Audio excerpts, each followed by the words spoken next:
Precambrian was written in Australia. I was backpacking there with my ex-girlfriend and actually broke up with her on that trip and had a bit of a hard time. And I was walking along these endless beaches on the Australian east coast and had a lot of ideas in my mind. And then at night I would try to work them out on an acoustic guitar in the backpacker's place where I was staying at. And the basic ideas of 4 or 5 songs of the Proterozoic album were written there.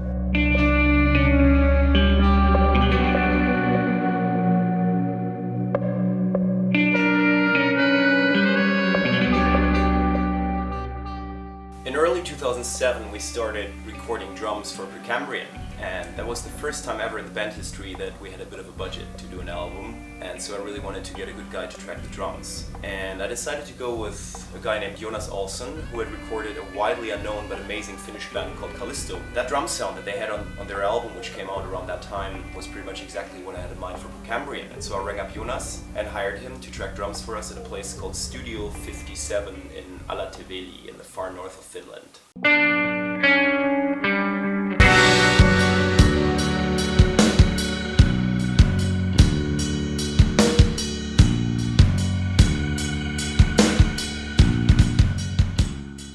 Torge and me went up there, took the ferry from Rostock, which took 24 hours to get to Helsinki, and then another 12 hours driving up north, basically.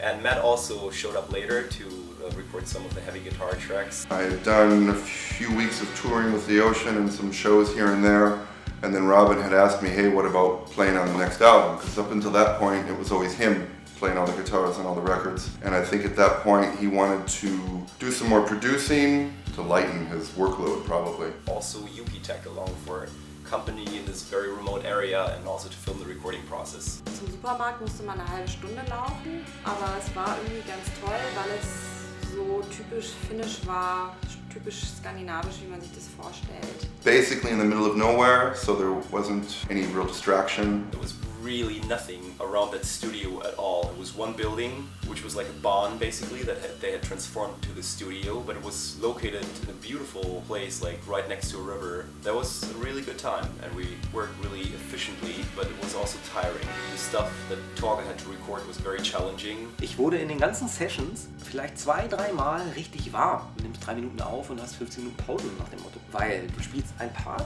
und musst Vollgas geben und dann hören die sich im Control Room eben an, ob gute Takes dabei waren.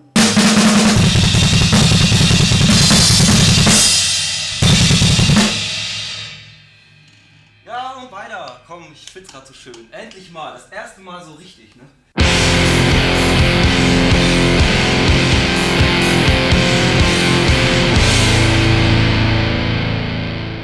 The bass tracks were recorded mainly by Mike, who joined us after seeing an internet advert. So I sent him an audition, played Inertia on the bass, and that pretty much got me in. So Robin got in touch with us and said, yep, come on over to Berlin. So I went over there, ended up recording most of the bass tracks for Precambrian. And then 3 tracks were recorded by this guy, Hannes, who later would also do a tour with us. And we had a few tracks that were recorded by our old bass player, Jonathan Heine. And then we had some really tough challenges to face up to. First of all, the whole album was consisting of largely different material, and we were thinking of how to get all this together in a way that makes sense. That's how the idea of the double album came into play originally. And then apart from that, we had a lot of classical musicians playing on the record, and it was very interesting for me to work with these people because it gave me a much broader understanding of writing music for classical instruments. Yeah, and there was a lot of songs. Somehow I remember doing a lot. And at the same time, all these songs were pretty much written without vocal patterns in mind. I had to custom fit the vocals on all the tunes, and that turned out to be quite a challenge too. And while doing so, I realized that Mike's got a really versatile and powerful screaming voice as well. And so Mike ended up not only doing most of the bass tracks on Precambrian, but also ended up doing a lot of the vocal parts. Auf Precambrian gab es tatsächlich dann nicht mehr ganz so viele Sänger wie auf Oblivion, aber es waren trotzdem noch eine ganze Menge. Unter anderem ich.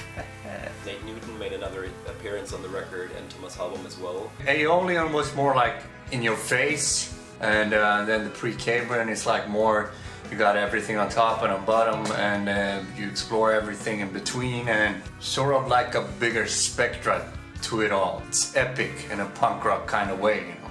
You ended up sending me the tracks. It worked out better because I had a little more time to listen to it and kind of get acquainted with it, and I'm much happier with what I did on that record.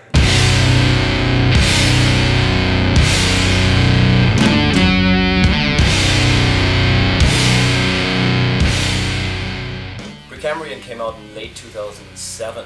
It was really the album I had been wanting to do for a long time, you know, and now it was out there and the result was great, I thought. Precambrian hat mir ewig lange gut gefallen. Ich war wirklich stolz drauf, kann man sagen. Vom Gitarrensound, das ist einfach ultra brachial und brutal. Man kann vielleicht sagen, dass das Songwriting von Robin einfach auch mit der Zeit gewachsen ist. Also ich glaube, dass jede Platte jeweils auf ihre Art irgendwie besser und reicher ist als die Platte davor. For a long time I just never saw an end to all of this, you know.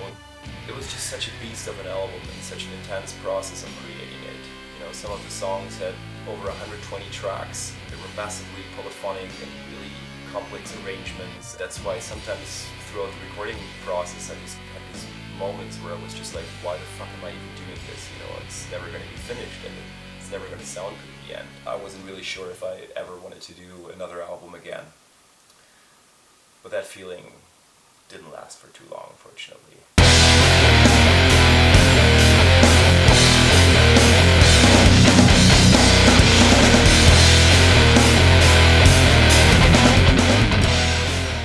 We got the offer to support the Black Dahlia murder, and that was the first bigger support slot we ever got offered, so we were super keen to do it. I think it was during that tour that Mike realized that he didn't want to be a bass player, but that he really wanted to be a vocalist instead. I was a lot happier doing vocals, really. Tried to do it at the same time as playing bass, but sometimes it was just too difficult. And so after the tour, Mike switched position within the band and joined Nico as a second front row vocalist. And so the fucking lineup carousel just never stopped spinning.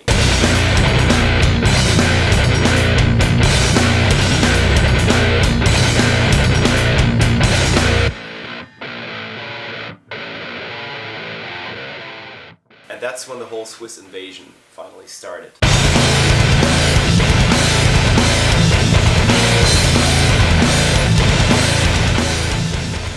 Jonah joined us because he read an internet advert. We asked him to do a video contribution, but it took him a few weeks to do that, and in the meantime we had already found Walid.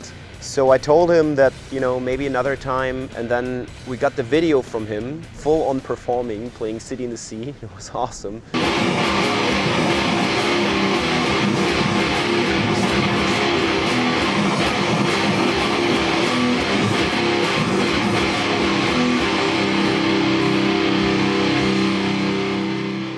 And he just wrote this mail basically saying that he doesn't care, he just wants to be given that chance, he wants to get away from his town, and if he has to stay in Berlin and sleep on the middle of Alexanderplatz, then that's what he's gonna do. And yeah, I started like sending him emails begging for him to like bring me that would be like much better than the other guy, and that I would come to Berlin and learn the whole set in a week.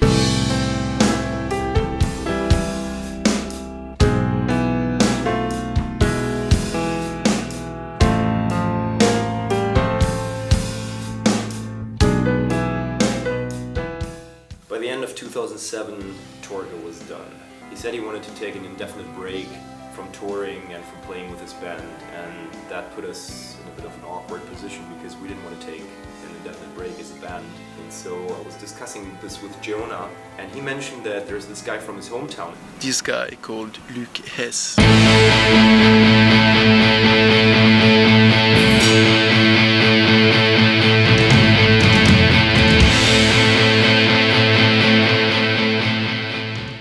We've had our first bands together, and I just called him one day to want to tour the world with me and some other dudes, play drums every day, and he was like, yeah, sure. And so we decided to, you know, just jump into the cold blue water and ask him to join the band for the massive 3.5 months tour we had booked.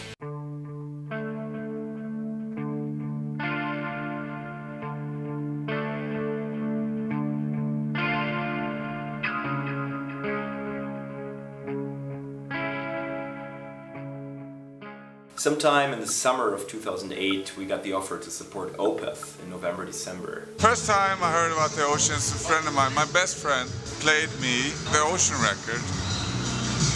And I thought it had beautiful packaging, and I was like, wow, it looks amazing. And I really liked the music. And then their name came up as we were going out on a European tour. And I was like, yeah, this is a good band.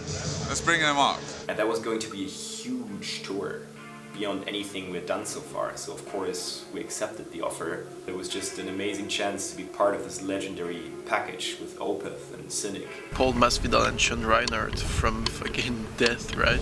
And they're the most lovely people ever. I remember there was a show, the venue was so tiny, and of course OPETH was leaving their drum kit up. I always try to leave my drum kit up because I'm a dick and I don't like to break down and set up again. And we ended up playing in the fucking ditch between the actual stage and the security barriers. Literally in the fans, and it was one of the sickest shows because they were just knocking it out of the park with like the smallest stage. They turned a really horrible situation into something that was really pretty amazing. We did this tour with the lineup of Luke on drums, Louis on bass, Jonah and me on guitars, and it was the first time that Mike did all the vocals on his own. It was a nightliner tour for them. We followed the tour in a van, slept on people's floors every night all over Europe because we couldn't afford hotels. The tour went well. I mean, of course, when you're opening for such bands like CYNIC and OPETH, you can be sure there's quite a lot of people. And Robin was like trying to coach us a little bit, being like, you know, OPETH are a big band and we're gonna be the small guys on the bill. And so the first week we were really quiet in our corners until actually Mikael from OPETH, who came up after 1 week being like, hey guys, we've been on tour for a week together and we still haven't talked to you. It was nice, like really down to earth people. Although OPETH's crowd is reputably very focused on the headliners they came to see, we went down very well on that tour and got some really great reactions, went over shitloads of new fans.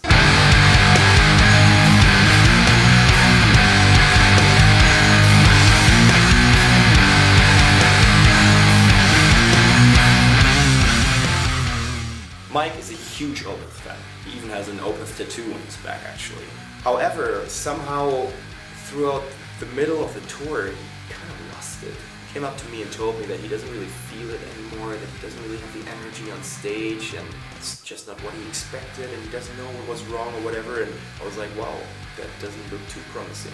When it came down to it, in the end, it was probably one of the most difficult decisions that I've ever had to make, and I guess I do regret it to a certain point, but I had to leave because every time I came home from a tour, I'd have to sell some of my studio equipment. I've sold a lot of my guitars, my basses, pieces of my drum kit just to afford to get by. It was the right decision to make because these guys want to carry on doing it, and if I couldn't, they just had to get somebody else. I don't think there's any degree of animosity. Just an unfortunate circumstance really, but you know, that's life.